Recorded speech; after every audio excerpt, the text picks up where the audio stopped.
This video is brought to you by Practical Music Theory for the Rock Guitarist, my new book, which is a comprehensive guide to all aspects of music theory necessary for playing rock guitar. From blues to the cycle of fifths, from understanding and using modes to choosing the right notes for a melodic solo, from pentatonic scales to chord construction and keys. It's all covered in a clear and concise manner. With accompanying video demonstrations, jam tracks and tabs, you'll learn to use the knowledge you gain in accessible ways that make sense for less than the cost of a few guitar lessons. Check out the link in the description for more details. Hello chaps, welcome once again to John Robson Guitar Tuition. As always, I do hope you're well. A couple of guitars to compare today, both of them PRSs. We're going to look at this one, the latest addition to the herd. You've seen this a few times if you're a regular viewer. The PRS SE CE24 Standard Satin, and we're going to be comparing this £499 guitar with this £2,400 guitar. This is its bigger brother. This is the USA made PRS CE24. So, this guitar, 2,400, this guitar, in round figures, 500, a £1,900 price difference. There'd better be a big difference in tone to justify that, hadn't there? Let's find out.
Right, before we get into it, I'll just mention that, as always, there is a full tab for that piece of music in both Guitar Pro and PDF formats, along with a clip of me playing it and a jam track to play along with yourself. All of that is up on my Patreon page. There's the address.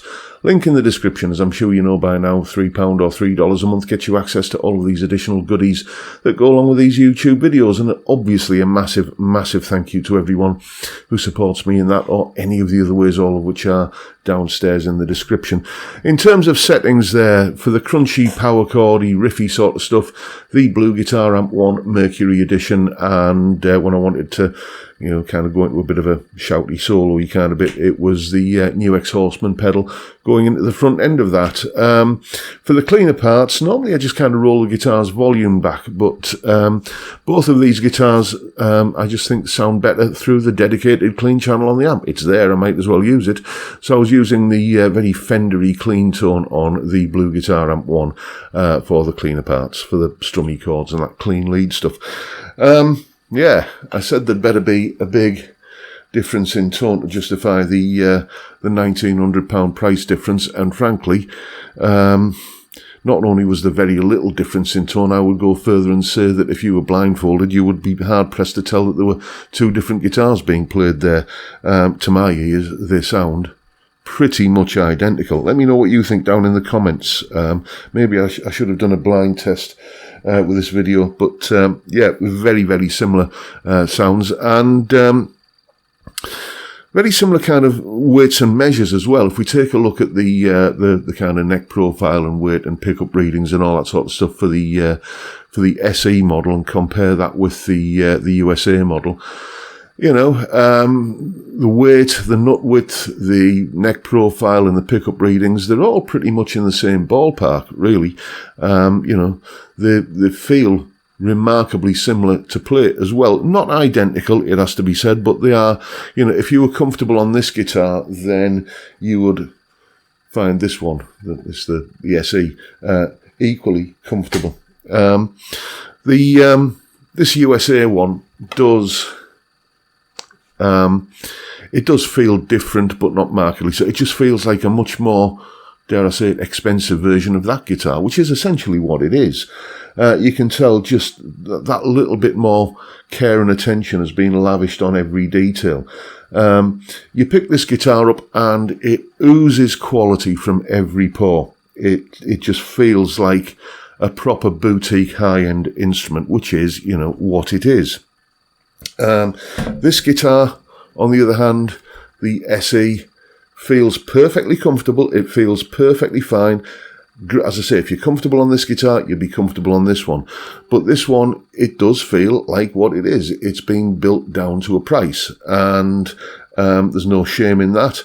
You could lavish the same care and attention on this to get it, I'm sure, feeling the same as this. You know, it's just, obviously, you know, costs have to be cut in the factory, and, you know, it costs, it's always that like final 5% of attention to detail that, you know, adds massively to the production cost, isn't it? So, you know, if you were to take on this guitar and lavish that same love and care and attention on it, I'm sure you could end up with a guitar that feels identical to this. They're pretty close as it is. As I said, just this one feels like it's just, you know, been had that fairy dust sprinkled on it a little bit more than this one. This is a great guitar, very comfortable to play. It's rapidly, you know, becoming one of my go-to instruments. But this one is just, you may not be able to hear where the additional money's been spent, you know, kind of hearing the guitars side by side, but you pick this one up and you can feel where the money has been spent, I think.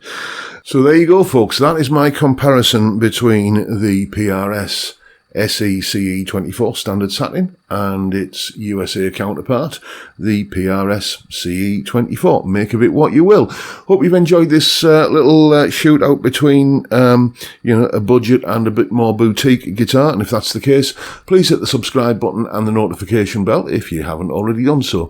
And why not drop me a like as well while you're at it. Don't forget the live stream every Friday, 5 PM UK time, where we drink beer and talk about stuff, music, guitars, whatever. It's a great way to kick off the weekend, and I'd love to see you there if you can make it. But for now, I'll bid you all a good day and say thank you so much for watching. Thank you for your time. Look after yourselves, folks. Stay well, stay safe, and above all, stay sane. Bye for now.